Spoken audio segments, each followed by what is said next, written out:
statement. What we want to do is reduce spending, and that's what we're trying to do with the budget that we're bringing to the floor. Everybody talks about draconian cuts. You got to remember this is on top of enormous increases that have occurred over the last couple of years.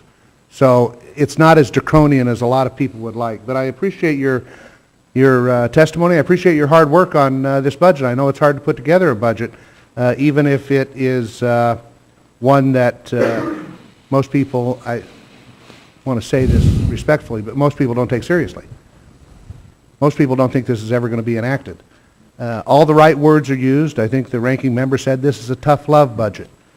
If this was the tough love that my father had showed me when I was young, I'd still be a juvenile delinquent. Some people think I still am. I understand that. I've heard that we have to make tough choices are going to be necessary. We have to live within our means. Let me ask you, this budget theoretically goes to balance in what, 16 years?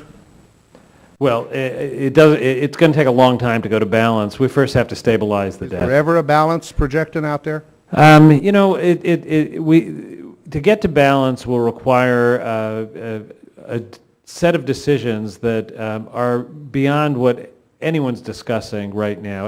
All the conversations. Why is no one discussing that? Well, I'll tell you, the last time I testified before this committee, I presented a balanced budget with a surplus. I understand what it takes to get to a balanced budget. We've gone through 10 years of a combination of things that have driven the deficit up. We've had an economic crisis, but we also had decisions to not pay for what we were doing. We now are going to have to deal with the results of that, and it's not going to be a quick process. I know that I left things in pretty good shape 10 years ago. I look forward to leaving things in better shape when I'm done this time. I don't deny that you did. We have a tendency in this committee to sit and look back at certain indicators that prove our point of view. All of those don't really matter. What matters is where we are today and where we're going to be in the future. And what the American people are saying is, get your fiscal house in order. I don't see this getting our fiscal house in order. I've noticed that everybody says, well, we're going to have $400 billion in cuts and savings in this budget. Like that's some big deal. $400 billion. Yeah, it's a lot of money. That's over 10 years, right? Yes. That's like $40 billion a year. The budget this year's proposal is $3.73 trillion. Yes. $40 billion in savings. This is like less than 1% or around 1% in savings. This is not tough love. This is continuing the path we're currently on with no future balanced budget ever in this proposal, and the American people are rejecting it, frankly. Congressman, let me just say a couple of things. First, we have put what we believe to be a very serious proposal. It's comprehensive forward. We don't think we have a monopoly on all knowledge or wisdom. We look forward to seeing the ideas that are put forward. And when you put forward a budget that reduces the deficit, I'm sure there'll be things in it that we can agree on. There'll be things that we can't agree on, and that's what this is the first step in the process. I know that it's easy for pundits on the outside to dismiss, the starting point, but the president's budget is the starting point, and it is a frame. It is a comprehensive frame. And I think that it does achieve something very important, which it stabilizes the deficit at 3% of GDP by the middle of the decade. And while I totally agree that we need to be on a path that goes beyond that, and I wish we were on a path where we could together talk about balance, until we stop adding to the national debt, we can't talk about getting to balance. And this budget would get you there. We won't agree on all the details. And I know that some of the actions that have been taken in this House do cut spending.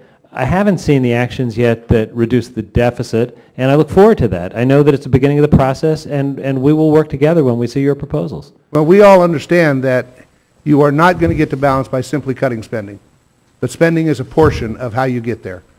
You also have to look at the entitlement programs, with this budget totally left out in terms of reform of the entitlement programs.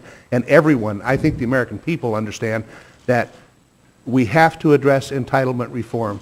And leadership has to come from the White House to do that, quite frankly. Congressman, we agree that we need to reduce spending. I think if you look in this budget, this is possibly the toughest budget certainly a Democratic president has ever put forward, cutting things that are very, very important priorities, things that many of us have worked for decades because we believe in to grow. We've said we've got to tighten our belt, we've got to do what every American family does and make the tough choices. So I think there are real tough choices in this budget. I don't think it's fair to say that we haven't dealt with entitlements. We certainly haven't dealt completely with entitlements, but $62 billion of savings to pay for Medicare in the next 2 years is something. It's real. It's a first step. It's a down payment. I think that if we're going to work together on entitlements, we also have to acknowledge that Social Security is not driving the deficit between now and 2021.